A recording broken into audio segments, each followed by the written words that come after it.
Have you ever spent your entire youth caring for your family, only to one day realize that you mean nothing to them? I paid for my siblings' education, bought my parents a car and covered all the bills, because I thought that's what a good son should do. Then at a family gathering, my mother scoffed and said, "What has he ever done besides causing more trouble?" At that moment, I decided to stop everything. Some say I was right, others say I was wrong. What about you? Follow the story and let me know your thoughts. My name is Daniel. I am 29 years old and a software engineer in New York.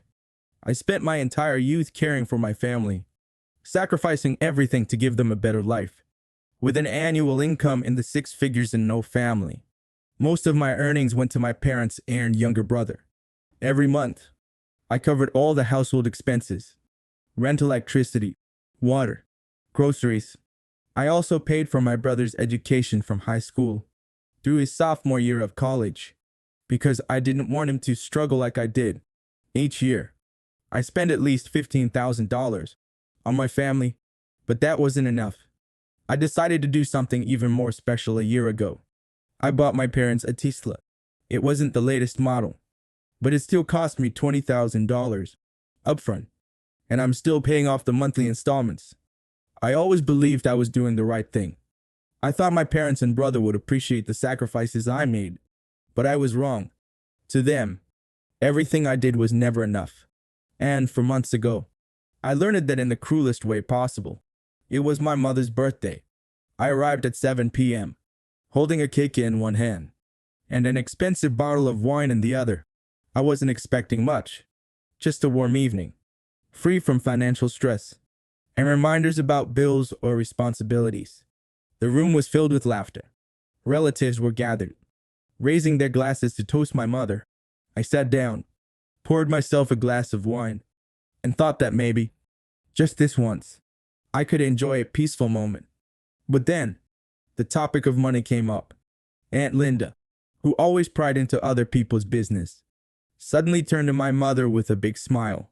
"So how's Daniel been taking care of the family? You must be so proud to have a son like him." I smiled, waiting for my mother to say something. Just one sentence. A straightforward acknowledgement that I had tried, that I had done my best. But she just laughed and shook her head. "What has he ever done besides causing more trouble?" I froze. The clinking of silverware against plates suddenly felt deafening. I glanced around. No one objected. No one stood up for me. I turned to Jordan, hoping for some defense from my younger brother, but he kept his head down, pretending to scroll through his phone, as if he hadn't heard a thing. Then the voices started. Aunt Linda chuckled along with my mother, shaking her head in mock disappointment. "Wow, I thought he was the backbone of this family." Uncle Robert, who never spoke to me unless it was about money, took a sip of his beer and added, "Honestly, Daniel, I don't get it. You make so much money. Why can't you help your parents out a little?" My grandmother, her voice slow, but filled with reproach, sighed. "Back then, your mother never had to worry like this. Maybe you should take a good look at yourself." Daniel, a cousin, one whose name I barely even remembered, suddenly spoke up. "I heard you make well over 6 figures a year. Where the hell does all that money go?" I felt like I had just been dragged into an interrogation with no end in sight. Those words erased everything I had done. Jordan's tuition, the car for my parents, the monthly bills. I swallowed hard, forcing myself to look at my father. He just sat there, silently sipping his drink, as if nothing concerned him.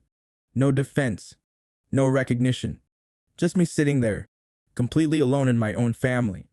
At that moment, a single thought came to me. I couldn't just sit there and let them insult me. I couldn't pretend their words meant nothing. I couldn't keep playing the dutiful son, role only to be met with contempt. I set my glass down on the table and stood up. No one even noticed until I spoke, my voice low but firm. "If you think I've done nothing for this family, then maybe I shouldn't return to this house anymore." For a few seconds, silence filled the room. My mother furrowed her brows, a flicker of surprise on her face. "What do you mean by that?" Before I could answer, a voice from the corner of the table cut in. He's right. If he's not contributing, why should he even be here? A scoff followed. Not only is he useless, but he comes back to eat and drink off his parents. Why is he still sitting here? Another voice sneered. Talks big. Let's see if he follows through. Their words hit me like a bucket of ice-cold water. I didn't argue. I didn't try to explain myself. I turned around and walked straight to the door. Each step heavy but unwavering. I got into my car, started the engine, and drove away. That night I couldn't sleep. I stared at my phone screen, hoping for a call or a message. Maybe from my mother, my father, or Jordan. A simple explanation. A reassurance that it was all a misunderstanding or at least an apology. But nothing came. Not a single word. No one cared. No one felt guilty. The words from the party echoed in my head.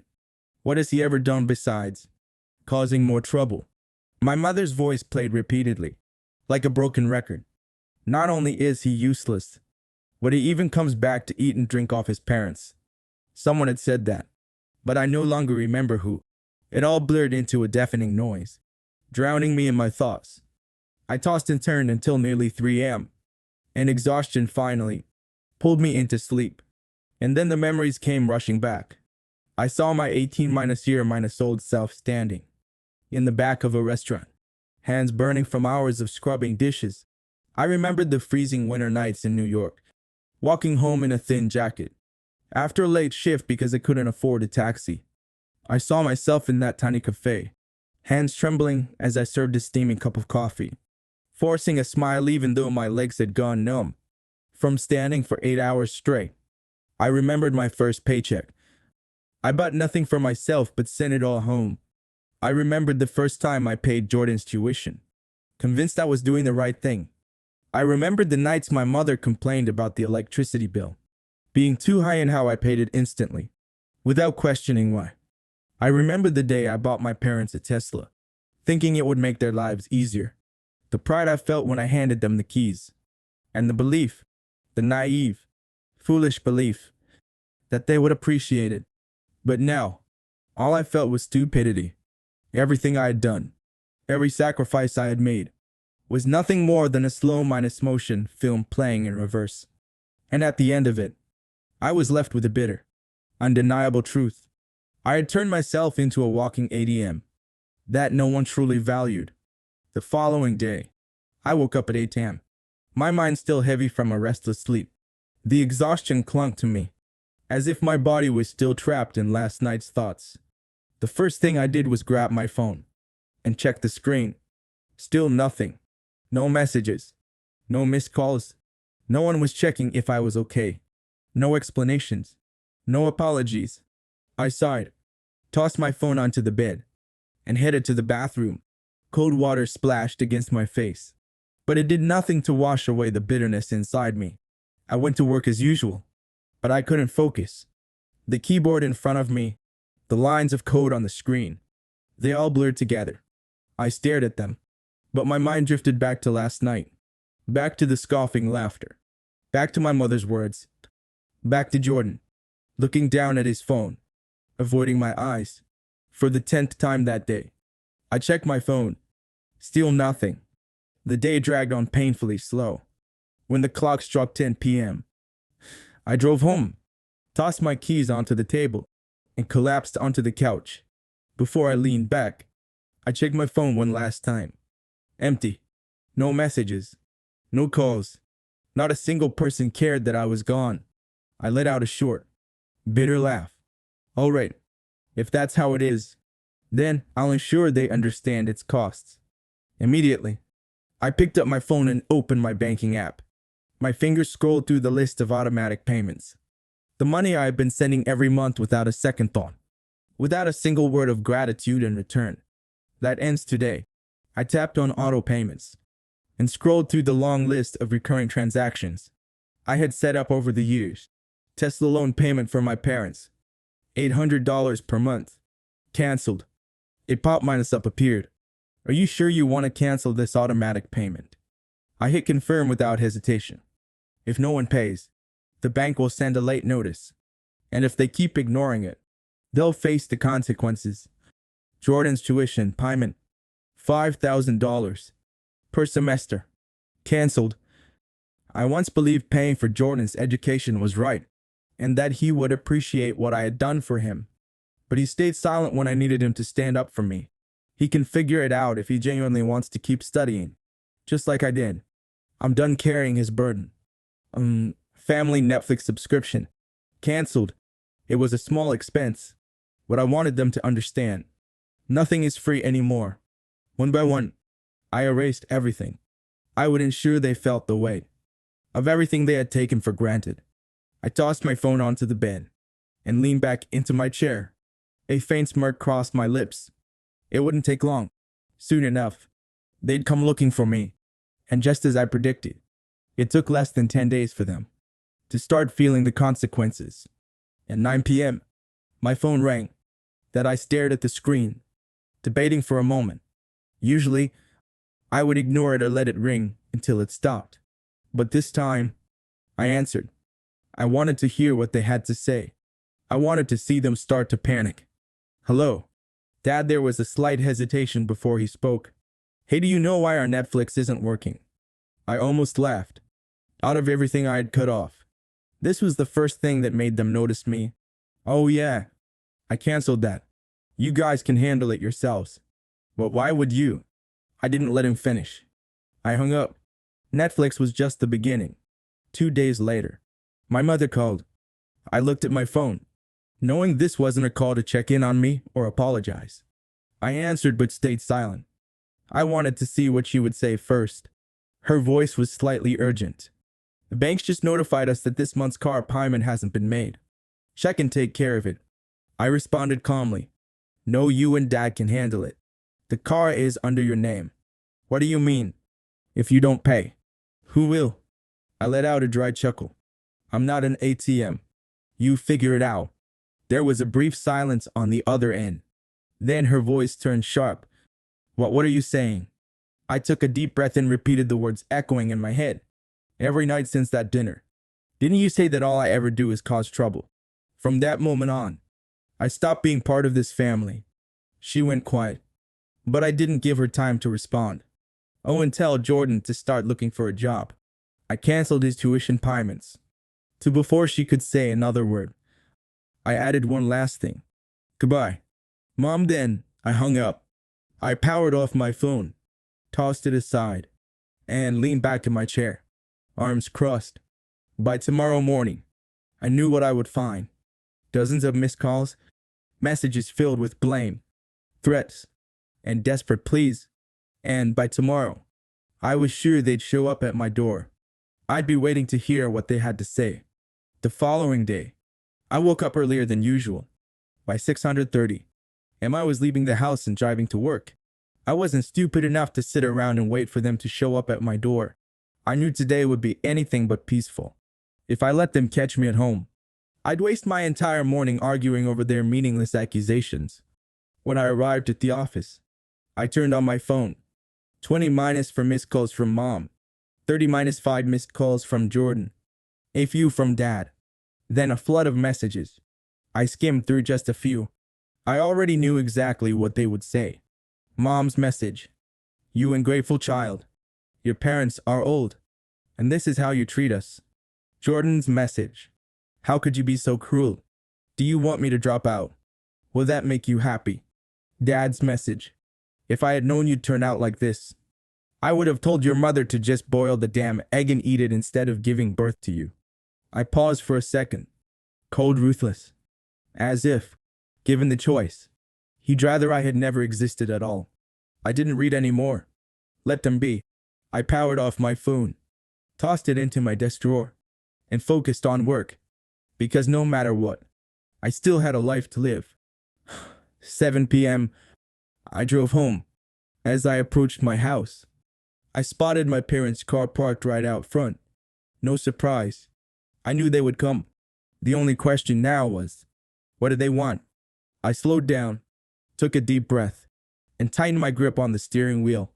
All right, if they wanted a confrontation, I wouldn't run from it.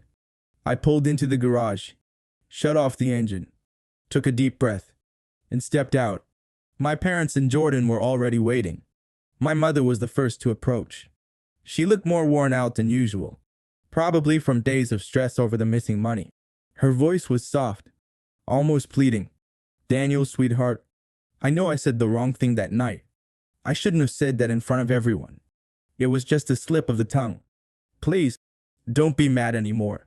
Okay." I crossed my arms, leaned against my car, and stared at her without saying a word. Seeing my silence, my father spoke next.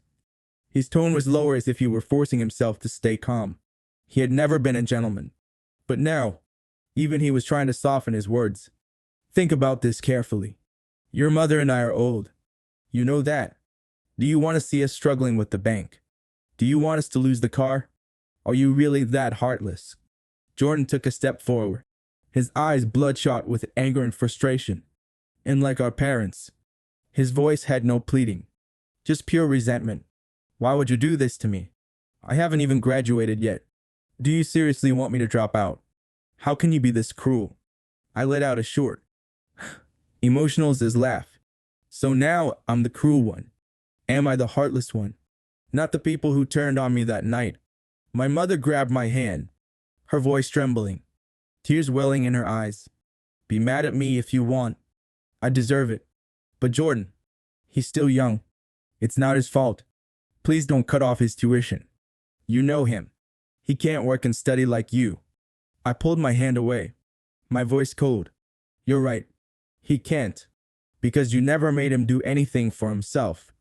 Jordan's eyes burned with fury, his jaw clenched, his glare filled with hatred.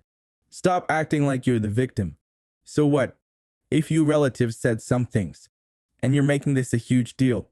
Families always argue, but no one cuts off their entire family over one bad night." I tilted my head, smirking. "Oh yeah, would you? If you sat there, humiliated in front of everyone, would you still keep paying like an idiot?" He fell silent. He had no answer. Seeing that pleading wasn't working, my mother's tone shifted. No more begging. Now came the guilt tripping. "Tell me, what kind of child does this to their parents? We raised you for over 20 years, and this is how you repay us." I raised an eyebrow, my voice eerily calm. "Raised me? Are you sure you raised me? Or did I have to fend for myself since I was 18? If you raised me, why have I paid for everything all these years?" My father slammed his hand down on the roof of my car, his voice dropping into a low, dangerous growl. "Watch yourself. I don't care what happened in the past. You have no right to speak to your parents this way. I didn't bring you into this world for you to treat me like this." I met his glare head on, refusing to look away. "No, Dad. You didn't bring me into this world to be your son. You brought me here to be this family's ATM." I paused for a moment before delivering the final blow. "But I'm sorry. The bank is officially closed." My mother froze in shock. Jordan's mouth opened, as if to argue, but no words came out. My father narrowed his eyes at me, then scoffed, shaking his head. "Fine, then don't ever come back to that house again." I gave a slow nod, as if I had been waiting for this moment all along. "Your words, not mine." And with that, it was over. After my father's words, I turned to walk inside, ready to leave them behind. But then I remembered there was still something left to say. So I stopped, turned back around, and spoke. "However, before you all leave, I must address something." My mother frowned. My father stood still, arms crossed. Jordan mirrored him, his posture defiant. I looked directly at my mother, and blinking. "Mom, I know you're not struggling financially. I know you have plenty of money. Enough for you, Dad, and Jordan to live comfortably without ever needing my help." Her expression stiffened. Her eyes darted away. "That's ridiculous," she scoffed, but her voice wavered. I smirked, still going to deny it. "A relative already told me the truth. You have over $300,000 in your savings account." The air around us went deathly silent. You're probably wondering, when did I find out about this? Just a week ago. And the one who told me, Ryan, my cousin, Aunt Linda's son. He knew exactly how much I had sacrificed for this family, and at that party, he witnessed everything. After hearing what my mother said about me, he decided I deserved to know the truth. After exposing them, my mother remained silent as if scrambling to devise a reasonable excuse. I shifted my gaze to Jordan, who stood frozen like a statue. And you, Jordan. His eyes widened slightly. I paid for your tuition and your living expenses, not for you to go to bars and order rounds of drinks for your friends. Jordan flinched. His face turned noticeably pale. I narrowed my eyes, my voice laced with mockery. Let me guess. Mom gave you extra money, didn't she? Jordan stammered, desperately trying to deny it. That's not. I let out a cold laugh. Don't bother explaining. I know more than you think. Do you need me to show you the photos of you at the bar? My mother's mouth opened as if to say something. My father scowled, preparing to react. Jordan still struggled to come up with a decent excuse, but I didn't care anymore. I raised a hand, cutting them all off. Enough. Leave, before I call the cops. They all froze, staring at me in disbelief. My mother inhaled sharply, but for the first time, she had no words left. I turned my back on them, walked inside, and shut the door. I didn't look back. After that day, I blocked my mother, Jordan, and my father's numbers. I didn't want to hear another word from them. They had said more than enough. 2 months later, Aunt Linda called. I was surprised to see her name on my screen, but I picked out, Daniel, your mother is in the hospital. It looks serious. No matter what's happened, she's still your mother. If you can, you should come see her. I didn't respond right away. That entire night, I lay awake, unable to sleep. I thought about her words, about what they had done, about the lies, the manipulation, the blatant disregard for everything I had given them. But then I asked myself, if this was the last time, would I regret not going? The following day, I went to the hospital. I went to confirm the truth for myself, so that if she were genuinely dying, I wouldn't have to live with guilt. I went to the reception desk to ask about her condition when I arrived, and that's when I ran into her doctor, someone I knew, a friend from my past, one of the people I had helped years ago. I didn't hesitate. I need to know the truth. How serious is my mother's condition? He looked at me for a moment, then sighed. Daniel, I have to be honest with you. You've been lied to. My brows furrowed. Lied to? What do you mean? Your mother is just mildly exhausted. Nothing serious. Your parents asked me to exaggerate her condition to get you to come back. They hoped it would guilt strip you into caring for them and supporting them financially. I froze. Bitterness spread through me like wildfire. Not shock. No surprise. Just a deep, exhausted disgust. They hadn't changed. They felt no guilt. They didn't see my sacrifices as enough. They only cared about one thing: how to keep controlling me. But that wasn't even the worst part. My doctor friend hesitated, then added, there's something else you should know. I stared at him, waiting. Your parents told the hospital staff that you stole all of your mother's money and ran away. For a split second, my heart stopped. Then I laughed. Cold, hollow laugh. Had they gone this far? After hearing the entire scheme from my doctor friend, I pulled out my phone and dialed Aunt Linda. She picked up immediately, her voice tinged with worry. Daniel, are you at the hospital yet? Your mother. I cut her off. Tell her I know everything. And tell yourself the same thing. The doctor treating her. He's my friend. He told me the whole truth. There was silence on the other end. Then in a shaky voice, she asked, the doctor is your friend? I didn't say another word. I hung up. They had lied to me over and over again. But this time, this was the last time. They would never get another chance. That day, I registered a new phone number. I wanted nothing to do with them anymore. No more guilt-stripping calls. No more texts that started as begging and turned into threats. No more ways for them to pull me back in. A few weeks later, I moved to a different city. I told no one. I left without explanation. For months have passed. I thought the pain would fade with time. But deep inside, it still lingers. Not because I regret my decision, but because I once believed that family was unbreakable. The truth is, family doesn't always mean love. Some say I was right. Some say I was wrong to cut them off completely. But to me, this was never a choice. What about you? What do you think of my decision? Leave a comment below. I genuinely want to hear your thoughts. And don't forget to subscribe to follow more of my stories. Thank you for watching.